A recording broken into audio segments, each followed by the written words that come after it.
The pleasure of the company of Anne Widdecombe at the top of the hour. We talked a lot about the Rwanda plan, some of the detail, but more about the criticism of it. In your view, as a former minister, but also someone who sat on the Tory benches both in government and in opposition, do you believe that oppositions have to come up with a constructive alternative, or is it good enough for them just to pick holes in what the government of the day are proposing? Well, it depends what the voters think. I mean, the first objective of this Rwanda idea is already being achieved in that far fewer people are now risking their lives coming across the channel. It's had that effect in a matter of days, and that has to be a good thing because they're perfectly safe in France, and that's where they should be applying for asylum. They don't have to come to the UK. But the voters may take a dim view of an opposition that merely carps and doesn't come up with an alternative suggestion. The only alternative I've heard really from Labour and Lib Dems is let them all in. And that doesn't play down very well with large parts of the electorate in this country. Well, that's a ludicrous description of Lib Dem policy and probably of Labour policy as well. It's not let them all in. The policy, which I believe in, is one where people internationally are allowed to claim asylum when they arrive at a country. They then have that determined.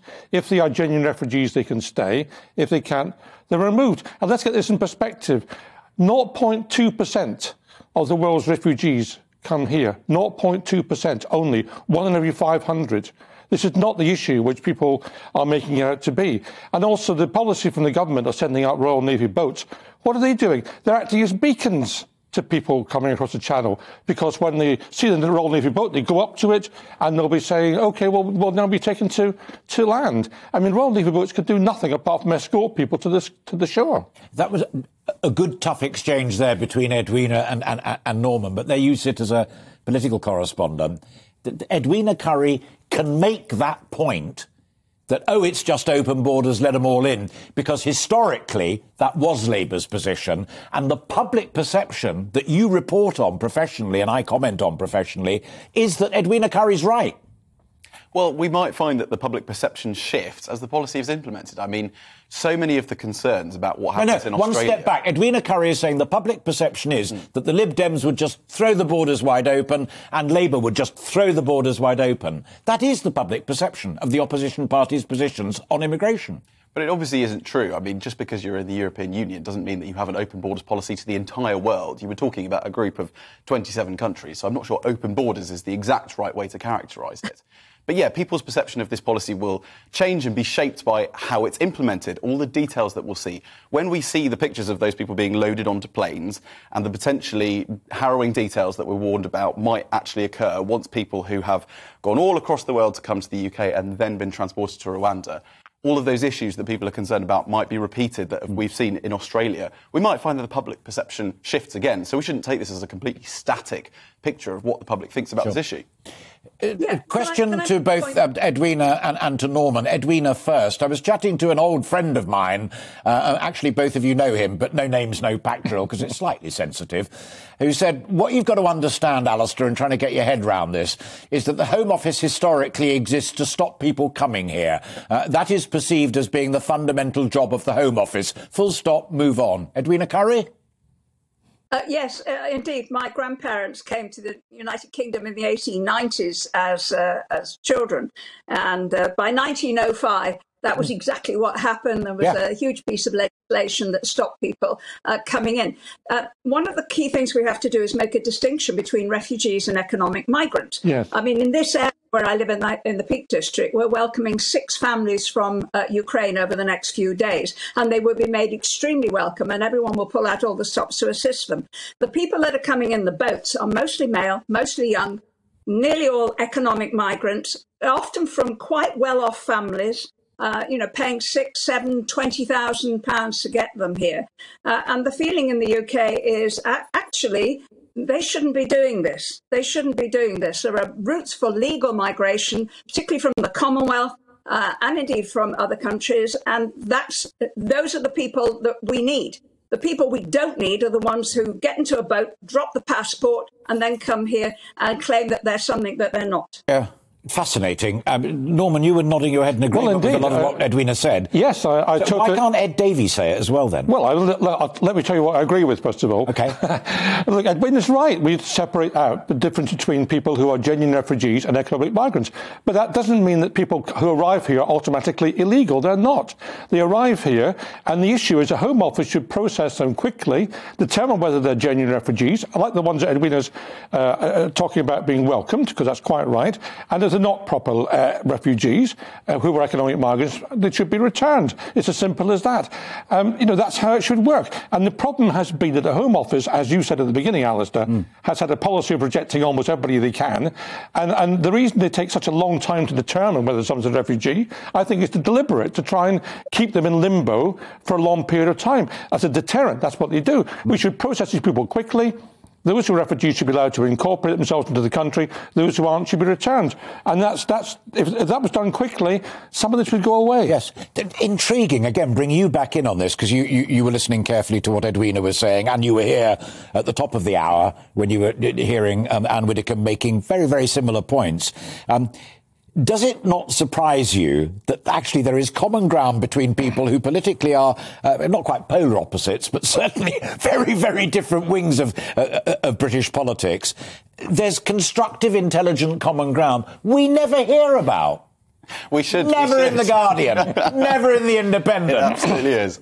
But, I mean, obviously, this is a really nuanced situation, isn't it? We saw with the Homes for Ukrainians refugee resettlement programme that there were 200,000 people who offered to open up their homes to those people fleeing war and destitution. People do have sympathy for refugees and people who are fleeing these conflicts. It's just that they don't see it as much because it's not, everyone's focus right at the moment, rightly, is on Ukraine. But the other war zones that these people are fleeing, the conflict, that those situations are equally as harrowing. And so I hope that people will see the nuance in this and that there is an attempt really to just help people. Sure. Edwina, let me bring you back in, if I may, because I'm scouring it through. Andrew Mitchell, I thought, made the most potent criticism of Boris Johnson and Priti Patel. And obviously he's on the same side of the House as you, and we know where he's coming from politically. But it was very crisp. It's clarified today that the civil servants in the Home Office were not seeking to block this plan in principle. Priti had to issue a ministerial directive, i.e. get in there and do it, because their concerns were that it was not cost effective. That is a very un-Tory thing to support, Edwina. Hey, listen, Alistair, it's all about politics. This has nothing to do with what it costs or whether it's cost effective. I mean, you could say that about the entire green policy, if you like. This is about politics. It could be about trying to influence the local elections, which are happening in many areas. Not in the area where I live, we haven't got any. But it's much more likely to be about influencing the outcome of the general election in 2024. And why do I say that? Cast your mind back to the last Labour government, when they were campaigning in 2010, and a lady comes up to Gordon Brown, who was then the Prime Minister, and she says something about sorting out immigration and so on, and he calls her a bigoted woman. And immigration has been one of the fault lines in British politics now for quite a long time. I think that's behind what is going on. Priti Patel and Boris Johnson are politicians to their fingertips. Do I sound cynical about it? Oh, yeah. I mean, I was a campaigner for Remain back in the day, but we have moved on, and that's what we're doing. Sure. But does it surprise you, and I take your point, it's entirely a matter for you to say that it's a bit cynical, and I did ask Anne whether she thought the timing was a bit, and Anne said, I've been banging on for this for 20 years, and they finally got around to doing it. But both of you, as loyal Conservatives, one of the things you're supposed to stand for is value for money for the taxpayers. And I'm hearing Anne Widdecombe and Edwina Currie say, look, it's a bit of a stunt on the timing. We're finally getting around to doing it. But I hear Andrew Mitchell, who I know and respect very well from his overseas aid and development days, saying this is not value for money. It's a waste of taxpayers' money.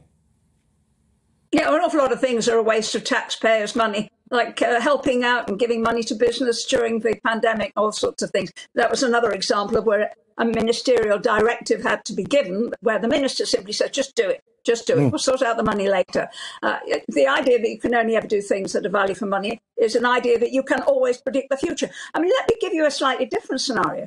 Supposing this thing actually works. Rwanda is a country which has a majority of women in its population because of the horrible things that happened during the civil war over 25 years ago. They have a majority of women in their parliament.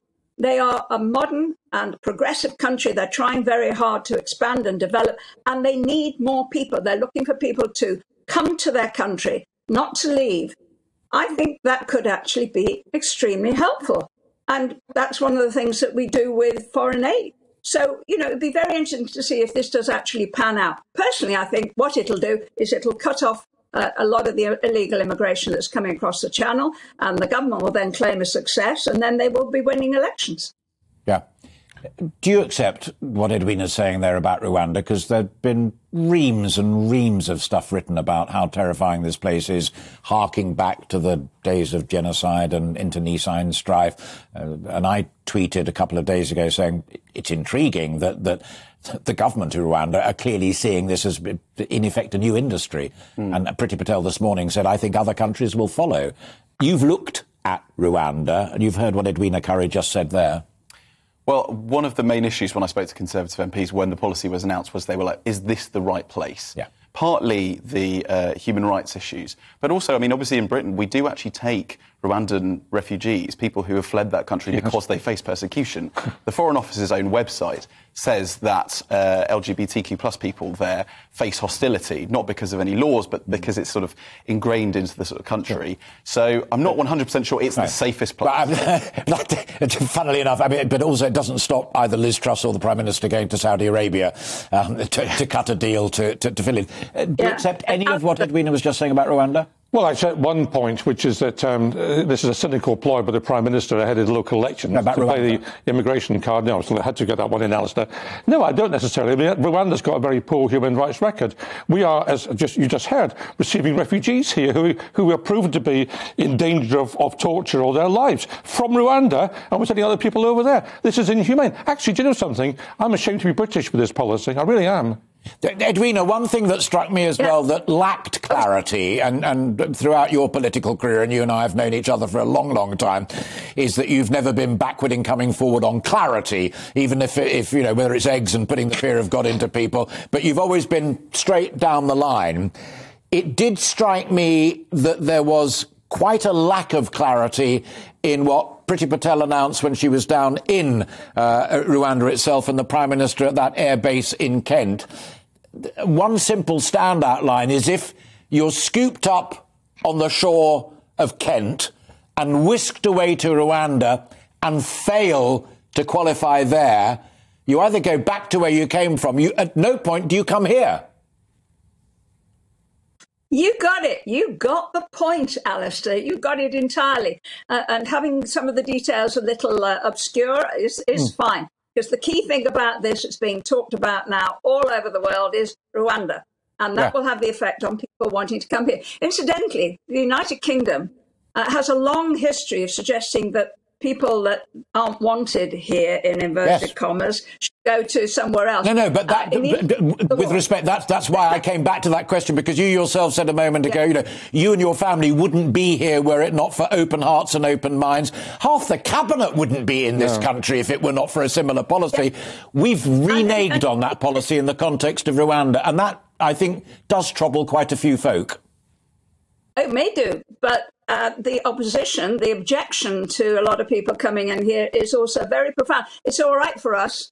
We're educated people. Nobody's pushing us out of a job, or we don't feel that anybody can push us out of a job. That's not the case for a great many other people in this country, and they all have votes. The United Kingdom has a long history of suggesting that people it doesn't want should go to somewhere in Africa. Immediately after the war, when hundreds of thousands of Jewish people were liberated from the camps and wanted to go to Israel, to Palestine, which was a British protectorate, the government of the time, which was a Labour government, seriously suggested they should go to Uganda and that they would arrange it.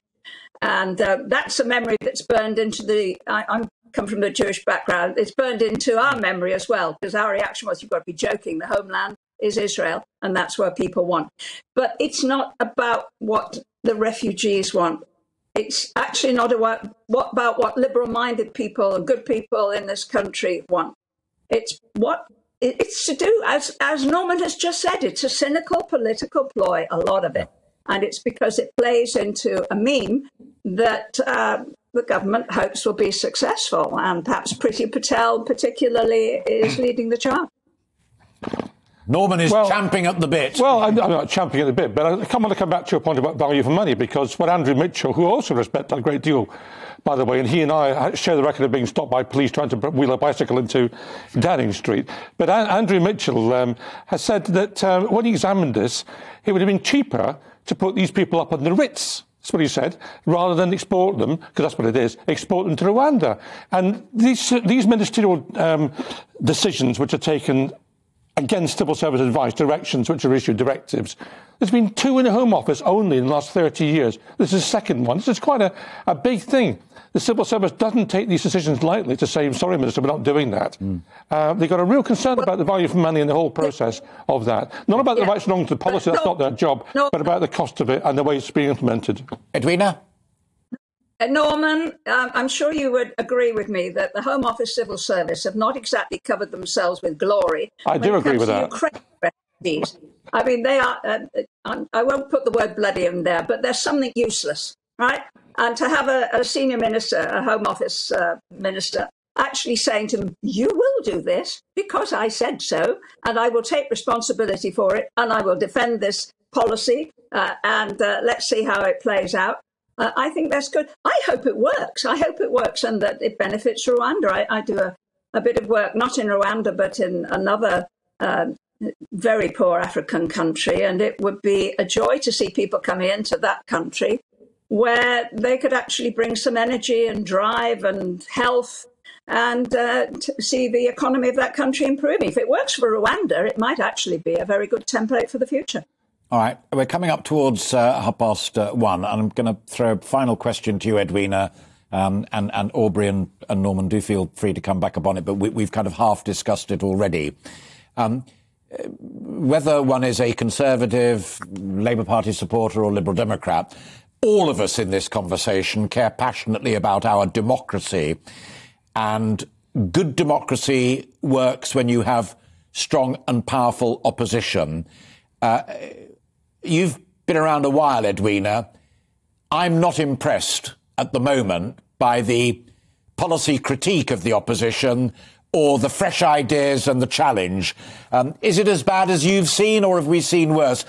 I just should point out that Anne Widdecombe said earlier on, I remember Michael Foot as well, who was a great intellect, but perhaps not politically that astute. Have you seen it as bad as this before? Oh, it's been a lot worse. It was a lot worse under Jeremy Corbyn. A nasty piece of work. The anti-Semitism in the Labour Party was an absolute shameful disgrace. Indeed, if he had been the Prime Minister of this country, he would not be being banned by Russia from visiting. He would be a welcome guest. And it's not that long ago since he very nearly became Prime Minister of the country. So I think Keir Starmer is doing a good job, as Neil Kinnock did, in clearing out some of the unpleasant cockroaches at the back of their cupboard.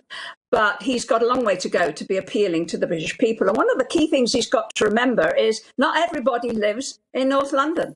Not everybody is a, heart on sleeve, virtue signalling liberal. A lot of people actually have to work for a living. And they live in many of the northern towns, places that were neglected by the Labour Party when they were in government for very many years. I live in a red wall, blue wall seat with a majority of 580. And we have every hope that we might actually put a nought on the end of that and have a good majority next time. That's what good government is also about. And we have to hope that the Labour Party continues to be as bland and as bloodless as it is at the moment. The authentic voice of the North and Derbyshire, Edwina Currie, always a joy to see you. Thank you very much indeed. Final word to you two, and only because we then must move on, but my huge thanks to Edwina. Informative, thoughtful, provocative as well, which you responded to very constructively. The key point she makes, and I'd love your comment upon it as a journalist, as a reporter, is that the biggest danger for opposition parties, and she did highlight Labour more than the Liberal Democrats, is being out of touch with the majority of ordinary folk, not least behind the wall. Seats like Bishop Auckland, which my good friend Deanna Davison, who works here occasionally as well, now represents, unimaginable 20 years ago. Is she right that Labour just haven't read the room? Well, they've got to piece together a really broad coalition, haven't they? The election is 2 years away, so you can sort of understand why Labour is holding back and waiting to announce a lot of the policies that we'll probably start to hear a lot closer to that election, because it doesn't want the Conservatives to steal them all, as they have done before. But I think Keir Starmer is very, very mindful of wanting to try and pick back those red wall constituencies, trying not to upset the apple cart, but sometimes that comes across as being by saying very little, or being a bit too hesitant. And so he actually then faces the problem of then not looking terribly principled. Yeah. And people sort of respect more if they know exactly what you stand for, but disagree. Final point to you is one thing that struck me that I genuinely didn't expect. And I know you well, and I know Anne and Edwina, and we all lived through the coalition. There was a lot more, apart from the difference between a genuine asylum-seeking, in fear of my life refugee and those who are just looking for a better economic deal. There was a lot more in common twixt your position and those two women than I expected. Did that surprise you? Not really. I mean, because things are not always framed in the way that brings these common views out. Yeah. They're framed in rather antagonistic ways. But can I just respond lastly to the point about where the election's going? Because I think that's very interesting. You know, it's perfectly true that Labour has to marry the Islington set, if you like, with the red wall seats, and that's quite a challenge for them. But hey, it's a challenge for the Tories as well, because they've got to marry the red wall seats you want to hold on to with the traditional Tories in the south who are not happy with things. Look at what happened in North Shropshire, Cheshire and Amersham when they lost these by-election to the Lib Dems. They've got to worry about the blue wall as well as the red wall. Right, OK. Norman and Aubrey and Edwina up in Derbyshire, thank you all very much indeed. It delivered exactly what I hoped it would do, which was a thoughtful critique with a bit of fireworks here and there as well on Rwanda and the state of government and opposition. Thank you all very much. Both welcome anytime. Plenty more still to come.